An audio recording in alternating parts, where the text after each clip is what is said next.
Filmed live in beautiful Colville, Washington.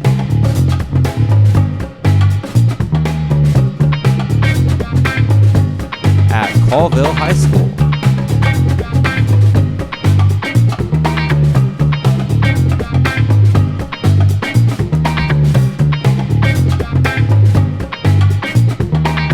At our studio in Mr. Long's classroom. Starring Mr. Long and Mr. Meyer. It's the late morning show with Mr. Long and Mr. Meyer. Available exclusively on Disney Plus. We're just joking. This will be available for free. Don't get Disney Plus just to watch the show. Hey everybody, I hope everyone is having fun and staying healthy and doing their schoolwork at home. Mr. Long and I have noticed a trend that we want to try to get ahead of and correct, and the trend is that a lot of you aren't turning in any work. And so the rule right now at the end of the week that we want you to follow is whatever you have done, turn it in, because something is better than nothing. And so to remind you and help everyone just follow this rule of turning something in, I wrote a song for you called Something is Better Than Nothing.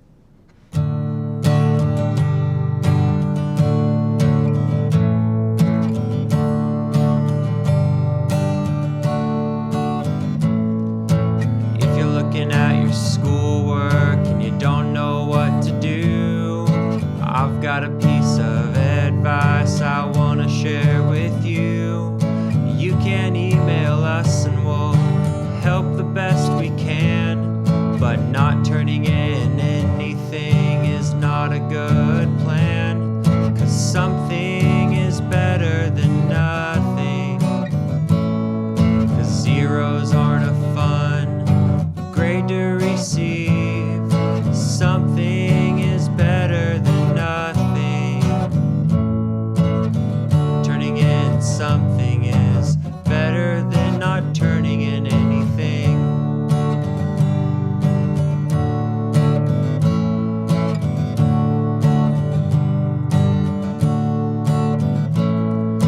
Right now there's a pandemic and it's not very fun.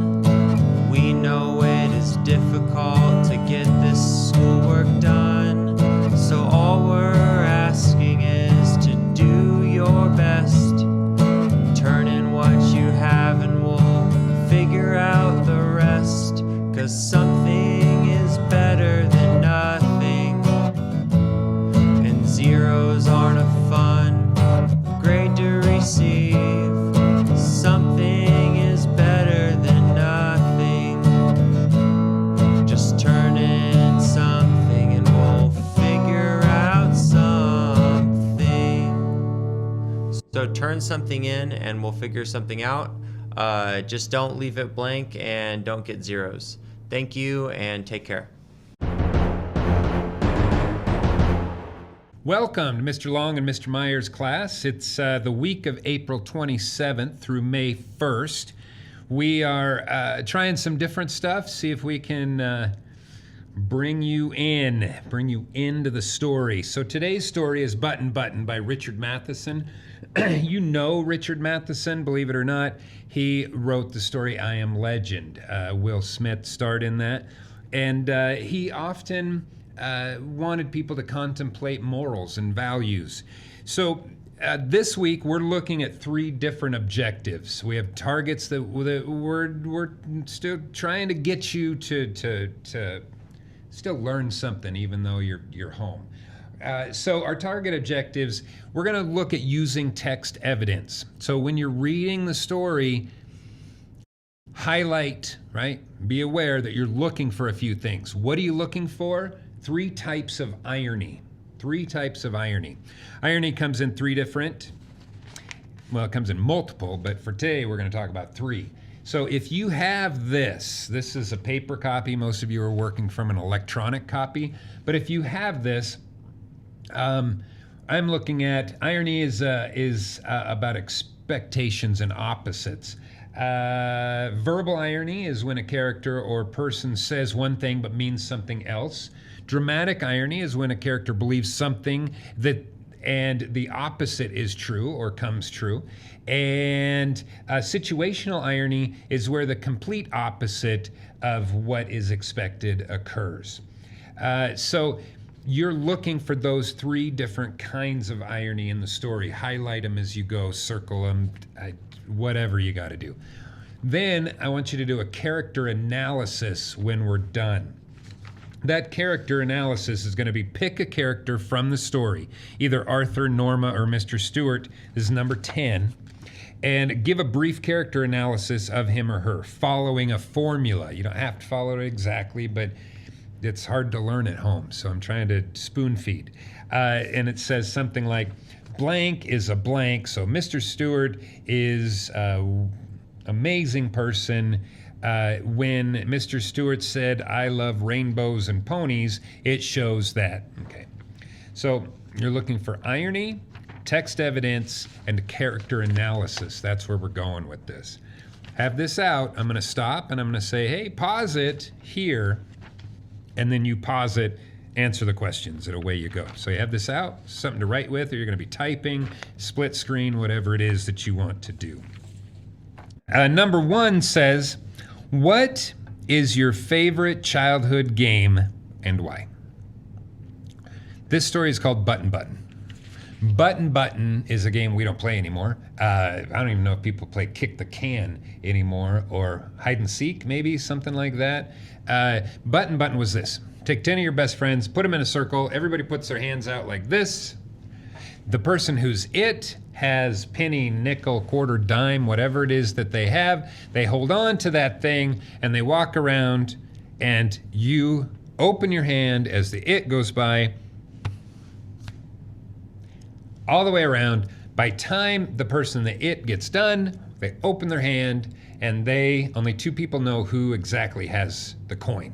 The person who's it and the person who received it.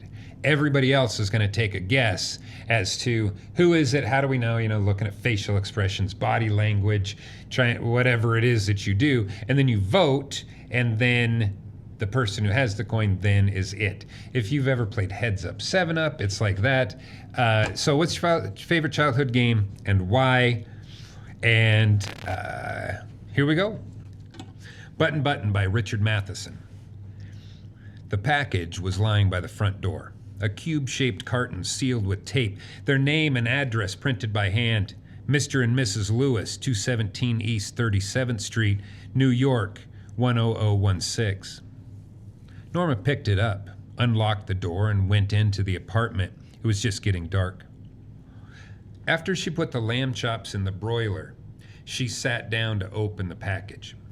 Inside the carton was a push-button unit fastened to a small wooden box. A glass dome covered the button. Norma tried to lift it off, but it was locked in place. She turned the unit over and saw a folded piece of paper scotch taped to the bottom of the box. She pulled it off. Mr. Stewart will call on you at 8 p.m. Norma put the button unit beside her on the couch. She reread the typed note, smiling. A few moments later, she went back into the kitchen to make a salad. The doorbell rang at 8 o'clock. I'll get it, Norma called from the kitchen. Arthur was in the living room reading. There was a small man in the hallway. He removed his hat as Norma opened the door. Mrs. Lewis? He inquired politely. Yes, I'm Mr. Stewart. Oh, yes. Norma repressed a smile. She was now sure it was a sales pitch. May I come in? Asked Mr. Stewart. I'm rather busy, Norma said. I'll get you your, whatchamacallit, though. She started to turn. Don't you want to know what it is? Norma turned back. Mr. Stewart's tone had been offensive. No, I don't think so, she replied. It could prove very valuable, he told her. Monetarily? She challenged. Mr. Stewart nodded. Monetarily, he said. Norma frowned. She didn't like his attitude. What are you trying to sell? She asked. I'm not selling anything, he answered. Arthur came out of the living room. Something wrong? Mr. Stewart introduced himself. Oh, Arthur pointed towards the living room and he smiled. What is that gadget anyway? Oh, it won't take long to explain, replied Mr. Stewart. May I come in? If you're selling something, Norma said. He hesitated. Bah, why not? He said. They went into the living room and Mr. Stewart sat in Norma's chair. He reached into an inside coat pocket and withdrew a small sealed envelope. Inside here is a key to the Bell unit dome, he said. He set the envelope on the chairside table. The bell is connected to our office. What's it for? Asked Arthur. If you push the button, Mr. Stewart told him, somewhere in the world, someone you don't know will die, and in return for which, you will receive a payment of $50,000. Norma stared at the small man. He was smiling. What are you talking about? Arthur asked him. Mr. Stewart looked surprised. But I've just explained, he said.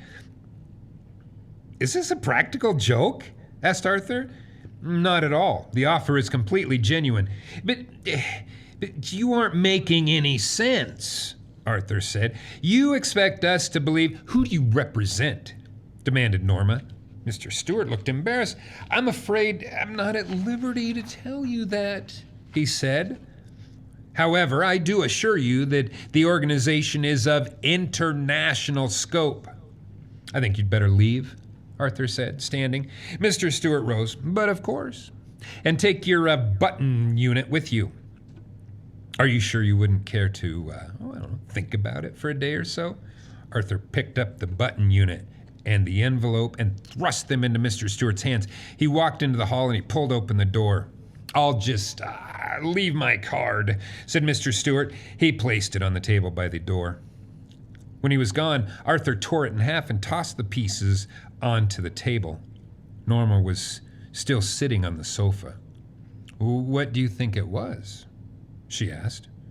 Well, I don't care to know, he answered. She tried to smile, but she couldn't. Aren't you curious at all? No, he shook his head. After Arthur returned to his book, Norma went back to the kitchen and finished washing the dishes. When do you think this story took place? What's your evidence? There's some clues in the story. Look at what she's cooking, look at the attitudes, look at the roles they play. Give me an idea within 10 years. What decade do you think this is? 1920s, 1930s, 40s, 50s, 60s, 70s, 80s, 90s, 2010, 20? When do you think this story takes place? And then give me your evidence. Okay, pause it here. I'll wait for you.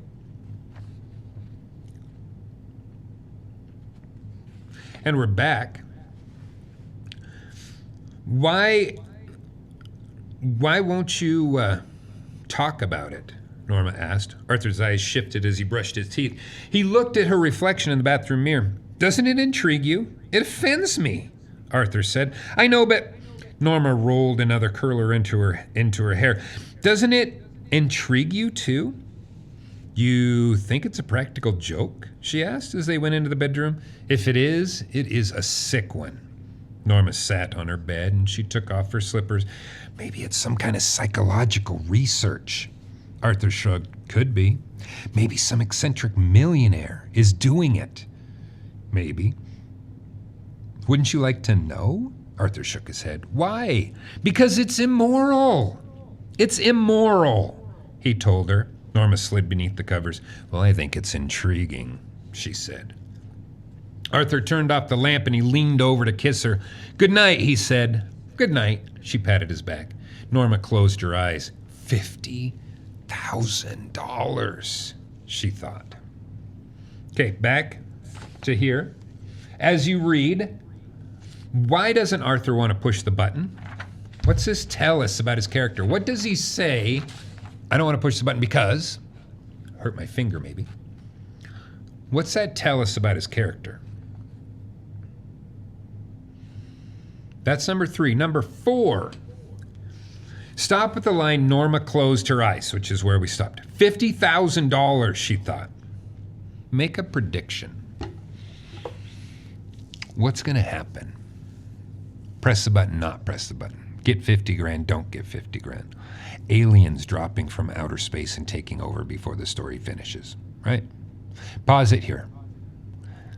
And we'll be back. All right, that does it for the during the reading portion. Number 5 through 10, it's all after the story. So just sit back and finish the story with me. In the morning, as she left the apartment, Norma saw the card halves on the table. Impulsively, she dropped them into her purse. She locked the front door and joined Arthur in the elevator. While she was on her coffee break, she took the card halves from her purse and she held the torn edges together. Only Mr. Stewart's name and telephone number were printed on the card. After lunch, she took the card halves from her purse again and scotch taped the edges together. Why am I doing this? She thought. Just before 5, she dialed the number. Good afternoon, said Mr. Stewart's voice. Norma almost hung up but restrained herself. She cleared her throat. This is Mrs. Lewis, she said. Oh, yes, Mrs. Lewis, Mr. Stewart sounded pleased. I'm curious. Oh, that's natural, Mr. Stewart said. Not that I don't believe a word of what you told us. Oh, it's quite authentic, Mr. Stewart answered. Well, whatever, Norma swallowed. When you said someone in the world will die, what did you mean? What do you mean? Exactly that, he answered. It could be anyone. All we guarantee is that you don't know them. Yeah, well, and of course that you wouldn't have to watch them die. All that for 50 grand? Norma said. Well, that is correct. She made a scoffing sound. Psst, that's crazy. Nonetheless, that is the proposition, Mr. Stewart said. Would you like me to return the button unit? Norma stiffened. Certainly not, she hung up angrily. The package was lying by the front door. Norma saw it as she left the elevator. Well, all the nerve, she thought. She glared at the carton as she unlocked the door. I just won't take it in, she thought.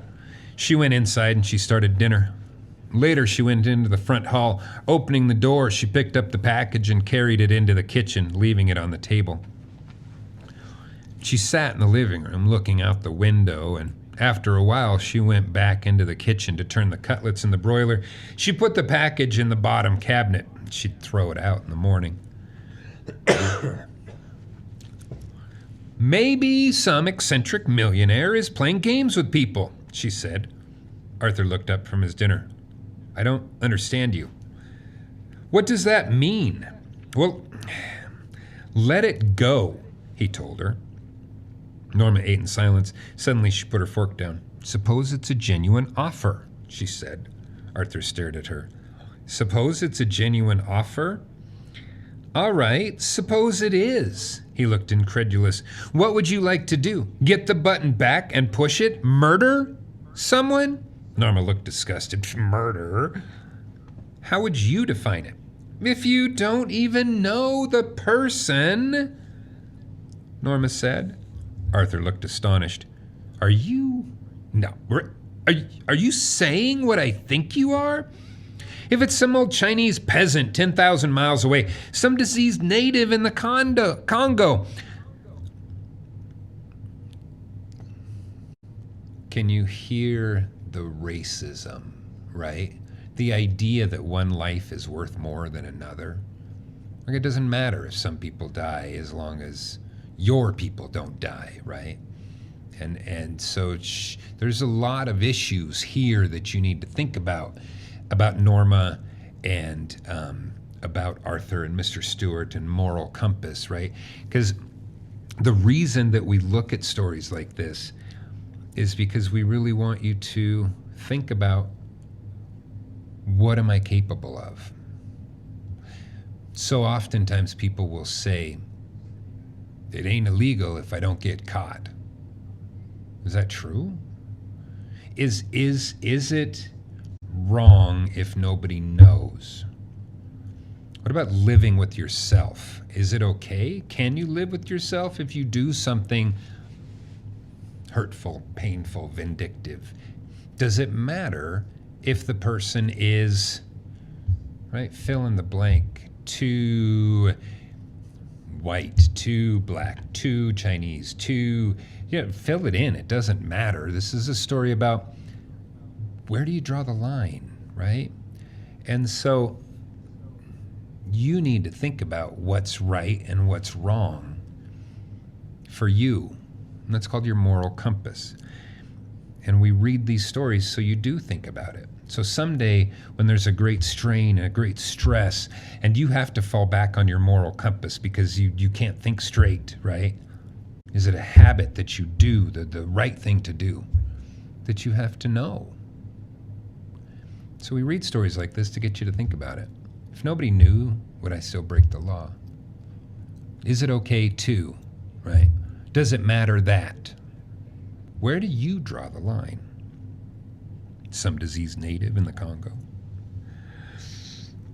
How about some baby boy in Pennsylvania? Arthur countered. Some beautiful little girl in the next block. Oh, now you're just loading things. The point is, Norma, he continued, what's the difference who you kill? It's still murder. The point is, Norma broke in, if it's someone you'll never see in your life and never will see, someone whose death you don't even have to know about it, you still would not push the button? Arthur stared at her, appalled. You mean you would? $50,000. $50,000, Arthur, Norma interrupted. A chance to take that trip to Europe that we've always talked about. Norma, no. A chance to buy that cottage on the island. Norma, no. His face was white. She shuddered. It's all right, take it easy, she said. Why are you getting so upset? It's only talk. After dinner, Arthur went into the living room. Before he left the table, he said, I'd rather not discuss it anymore, if you don't mind. Norma shrugged. Fine with me. She got up earlier than usual to make pancakes, eggs, and bacon for Arthur's breakfast. What's the occasion? He asked with a smile. No occasion. Norma looked offended. I just wanted to do it, that's all. Good, he said. I'm glad you did. She refilled his cup. Wanted to show you I'm not. She shrugged. Well, not what? Selfish. What, did I say you were? Well, she gestured vaguely. Last night, Arthur didn't speak. All that talk about the button, Norma said. I think you misunderstood me. In what way? His voice was guarded. I think you felt, she gestured again, that I was only thinking of myself. Oh, I wasn't. Norma, well, I wasn't. When I talked about Europe, cottage on the island, Norma, why are you getting so involved in this? I'm not involved at all. She drew in a shaking breath. I'm simply trying to indicate that what? That I'd like for us to go to Europe, like for us to have a cottage on the island, like for us to have a nicer apartment, nicer furniture, nicer clothes, a car, like for us to finally have a baby, for that matter. Norma, we will, he said. When? He stared at her in dismay. Norma, when? Are you... He seemed to draw back slightly. Are you really saying... I'm saying that they're probably doing it for a research project, she cut him off. That they want to know what average people would do under such circumstances. That they're just saying someone would die in order to study reactions, see if there'd be guilt, anxiety, whatever, I don't know. You don't think they'd kill somebody, do you? Arthur didn't answer. She saw his hands trembling. After a while, he got up and left. When he had gone to work, Norma remained at the table, staring into her coffee. I'm going to be late, she thought. She shrugged. What difference did it make? While she was stacking dishes, she turned abruptly, dried her hands, and took the package from the bottom cabinet. Opening it, she set the button unit on the table. She stared at it for a long time before taking the key from the envelope and removing the glass dome. She stared at the button. How ridiculous, she thought. All this furor over a meaningless button. Reaching out, she pressed it down. For us, she thought angrily. She shuddered. Was it happening? A chill of horror swept across her. In a moment it had passed. She made a contemptuous noise. Psst, ridiculous, she thought, to get so worked up over nothing. She threw the button unit, the dome, and the key into the wastebasket, and she hurried to dress for work. She had just turned over the supper steaks when the telephone rang. She picked up the receiver. Hello, Mrs. Lewis? Yes, this is the Lenox Hill Hospital. She felt unreal as the voice informed her of the subway accident. The shoving crowd. Arthur pushed from the platform in front of the train. She was conscious of shaking her head but couldn't stop. As she hung up, she remembered Arthur's life insurance policy for $25,000 with a double payment for tragic accident. No. She couldn't seem to breathe. She struggled to her feet and she walked to the kitchen numbly. Something cold pressed at her skull as she removed the button unit from the wastebasket. There were no nails or screws visible. She couldn't see how it was put together. Abruptly, she began to smash it on the sink edge, pounding it harder and harder until the wood split. She pulled the sides apart, cutting her fingers without noticing. There was no transistors in the box, no wires or tubes. The box was empty. She whirled with a gasp as a telephone rang. Stumbling into the living room, she picked up the receiver. Mrs. Lewis, Mr. Stewart asked. It wasn't her voice shrieking so. It couldn't be. You said I wouldn't know the one that died. My dear lady, Mr. Stewart said, do you really think that you knew your husband? How sick and twisted is that, right? All right, after you read the story, bam, you are looking at what's ironic about the statement, reaching out, she pressed it down. For us, she thought angrily. I'm just going to go through them and then we're going to be done. You do it, get it turned in. If you did not copy this from the Word document on Google Classroom, do copy it over, answer the questions right on it electronically, and then shoot it back to me. What type of irony is this? Why do you think so?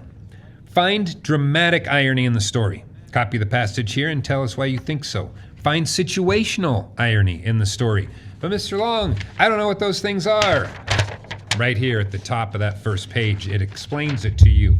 If you are like, I still don't get it, then highlight situational irony, put it in your search bar, and hit enter, and it will take you, right? Open a new tab, it'll take you there. Verbal irony. Then pick a character from the story, Arthur, Norma, or Mr. Stewart. Give a brief, I'm talking 3 sentences here, people, character analysis of the one that you pick. Follow the formula below, but you can head off on a tangent if you want. Blank name is a wonderful person, thoughtful person, a moral person, immoral person, greedy person, normal person. When Arthur, Mr. Stewart, Norma said what, it showed that, okay? So there you go. There's your work for the week, and I want you to get that done. Shoot that back to me. And we miss you, and we will talk to you soon. Bye. Number 1 says, what is your favorite childhood game and why? This story is called Button Button. Button Button is a game we don't play anymore. I don't even know if people play Kick the Can anymore, or hide and seek, maybe, something like that. Button Button was this. Take 10 of your best friends, put them in a circle, everybody puts their hands out like this. The person who's it has penny, nickel, quarter, dime, whatever it is that they have. They hold on to that thing and they walk around, and you open your hand as the it goes by, all the way around. By time the person that it gets done, they open their hand, and only 2 people know who exactly has the coin. The person who's it and the person who received it. Everybody else is going to take a guess as to who is it, how do we know, looking at facial expressions, body language, whatever it is that you do, and then you vote, and then the person who has the coin then is it. If you've ever played Heads Up, 7 Up, it's like that. So what's your favorite childhood game and why? And here we go.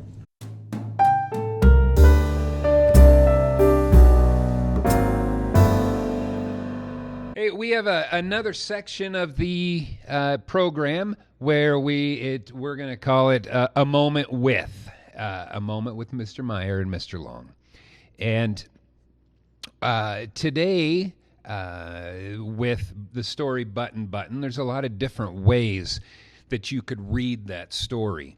When we read it in class, the first question that I get from people is, if that were real, how many times could I push the button?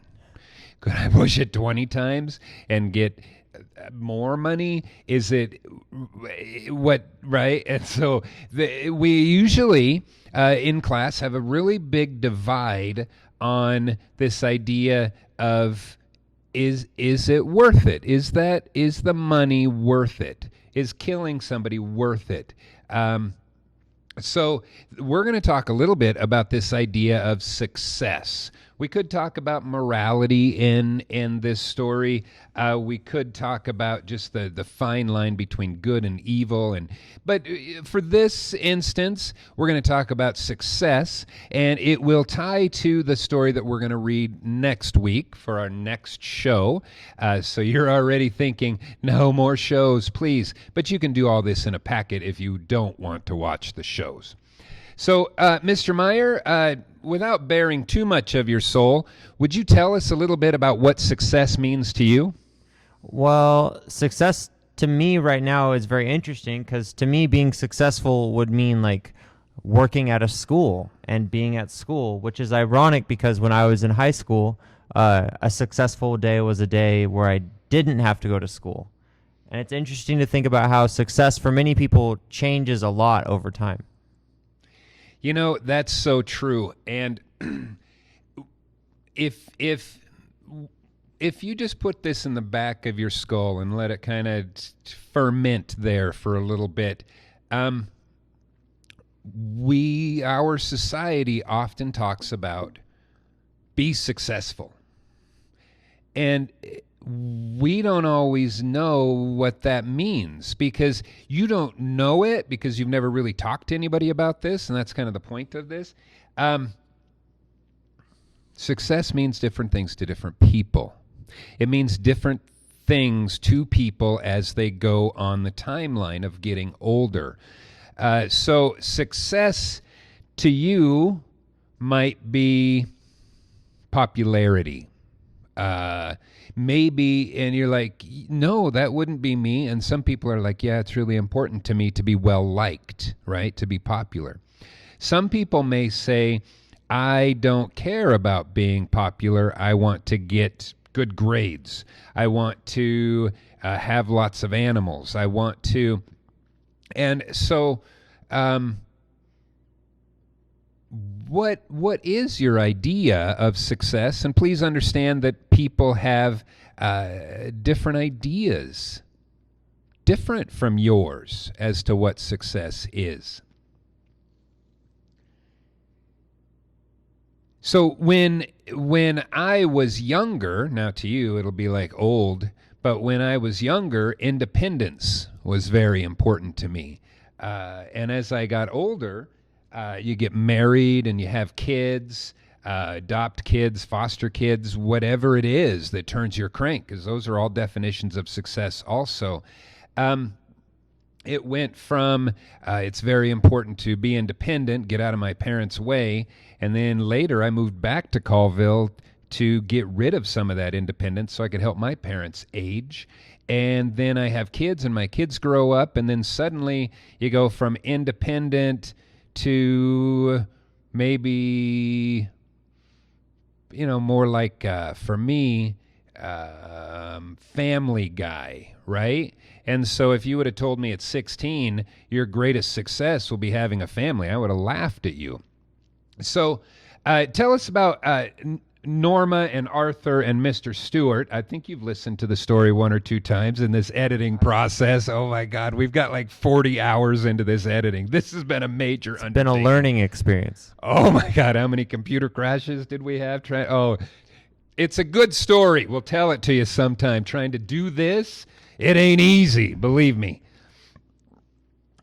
Norma, Arthur. Tell me the difference between Norma and Arthur in their success category. Well, clearly Arthur thinks that whatever success you might find is not worth killing someone, even if it's some random person, right, that they don't even know. So what do you call that when you have an idea of what you will and won't do? Having principles or values or convictions. Those are important for you to think about. What are your principles, your values, your core principles? In the world I live in, we call that a moral compass. What direction does your moral compass point you? And then when you come across something like pushing a button, which is never going to happen, but when you find yourself at a party and there's people who are doing things they shouldn't be doing, whether they're legal in the state or not, right? And so you have different ways of thinking about it. And if you have that moral compass, your principles, your core values, your core beliefs, then it will help you through the tough times because you won't give in to peer pressure.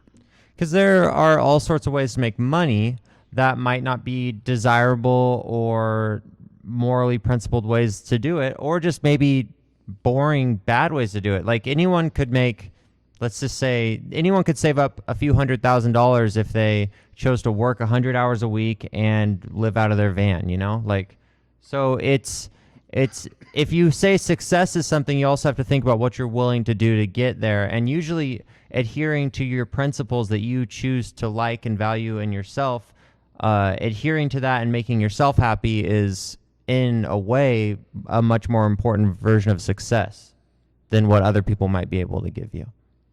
Because different people have different ideas of that success. If you're working 100 hours a week living in a van, some of you would be like, that's great. I'd love to have $200,000 at the end of the year by working 2 jobs and which is doable. I mean, you can do that. It's not a bad thing if you want to do that. But you are neglecting your health and you're neglecting your family if you have one. You're neglecting your mental stability. So it's a balance, right? What is it that I want? And you should be thinking about that. Because if the most important thing to you is family, then go with that, right? If the most important thing to you is your grades, then go with that because you're in charge of you. But, okay, disclaimer for all the parents and everybody else watching this. If the most important thing to you is doing drugs, then that would be bad. Don't do that. No, we're talking about legal paths that you would take, not like I'm going to be the best drug dealer in the world and I'm going to follow that because that would go against morals and values and principles. Yeah, so don't do that. Agreed. Don't do that. So anyway, we're going to have a little talk. This is a chat with Mr. Meyer and Mr. Long, and we hope that we made you scratch your head just a little bit because it's important to keep your brain going, to think and to exercise those muscles. So until next time, when we read our next story and talk about success, we will see you then. Thanks for watching. We miss you. Hello, ladies and gentlemen. Welcome to Mr. Long and Mr. Meyer's English class. We hope you're enjoying the episode so far. We want to take a few segments and talk about some things. The first thing that we want to talk about is some of you are confused about how to turn things in. Mr. Meyer, what are we thinking on how to turn product in? We are right now discouraging people from using carrier pigeons or smoke signals or any sort of Morse code delivery system for information right now. Preferably Google Classroom or emails, right? Well, yes. We had a few of you who were using carrier pigeons. Not good. They tasted good, but they didn't actually get your assignments in. So email is the way that we want to go. So if you're like, well, what do I do? Please take the document that we send out Copy that document, put it into your own document, and then you can type on that. If I can't share it per se where everybody can type on it, because then the last person typing will be the one getting the credit for that. So copy it into a document. I have an idea. Put your name on it. That would help a ton, because those smoke signals, none of them are having names. What else? How can people do well, Mr. Meyer? The first step in doing well is doing something. So it's impossible to do well if you don't do anything. So it's important to make sure that what you have, you submit. And even if you feel that you don't fully understand or grasp the assignment, let us know and send what you have, right? Yes, that's so well put. I believe that you wrote a top 40 song on that, Mr. Meyer. It's a big song, going to be re-recorded by Post Malone very soon. I heard that a few artists were fighting over that song. Just turn it in. Do something is better than nothing. It is still stuck in my head, Mr. Meyer. I will be singing that till the day I die, because something is better than nothing. But seriously, people, we need you to turn in your work. We know it's hard. It's scary out there. It is... it's a tough time for everybody. And we would like those assignments coming in. And Mr. Meyer, any other advice on that? Make sure that you look at your assignments, do your best and turn them in, and don't necessarily overthink or sweat whether or not you're doing it perfect or doing it right. Just, again, something is better than nothing. And if you have any questions, there are no dumb questions, because Mr. Long here checks emails all day, and he will happily check another email, right? I would love to. I love hearing from you, and we love responding. We have a lot of sarcasm that we want to put into the emails, but they don't always come through. So we're just trying to be polite, and if they seem kind of cold, it's because the stuff that we want to say we're not sure we should put in print. So please turn your stuff in, and we miss you, and you'll notice that we are social distancing. Thank you. Hey, Mr. Meyer. It's so good to see you today. It's really good to see you too. Hey, you know, Mr. Meyer, I was thinking that I really would like to go on a diet. Hey, I bet that'll be hard for you to go on a diet because you got so much on your plate right now. Oh, Mr. Meyer, you know, we're just kind of talking about things here. And, you know, I've decided that I would like to go on vacation. And when I looked into it, I found out that there would just be too many dentists in this town I wanted to go to. Oh, is that a town in Nevada? Yeah, how did you know? Were you talking about Floss Vegas? Las Vegas. So I'm house sitting for my parents, and I was having trouble. They have a cat. I was really having trouble putting it out last night. You had a cat that you couldn't put out. What, was it on fire? No, it just needed to go outside. Oh, maybe he had arson tendencies. Well, hey, why do you never see elephants hiding in the trees? I don't know. I have never seen an elephant in a tree. You never see them because they're good at hiding. Good at hiding. You've never seen an elephant in a tree either. That's how amazing they are at hiding. They basically turn invisible. Did you hear that Elon Musk, who runs the company Tesla, he wants to start a restaurant on the moon?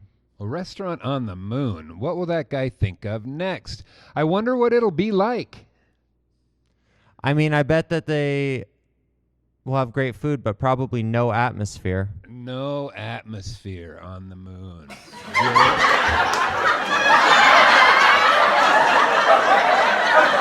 Oh, Mr. Meyer, I have been so quarantined lately that I wanted to try an experiment. So I went on Amazon and I ordered a chicken, and then I ordered an egg. I wonder which one will come first. I'll let you know.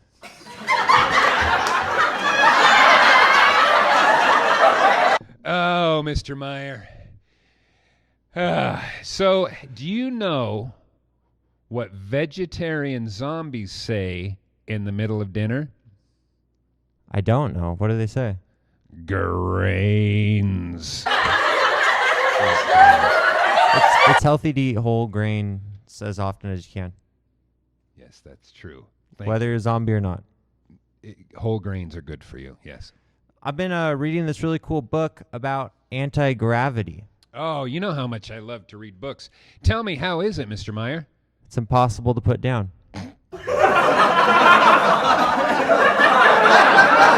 Hey, we are going to have some jokes for you now and then. We're going to come up with the dumbest jokes that we can possibly find.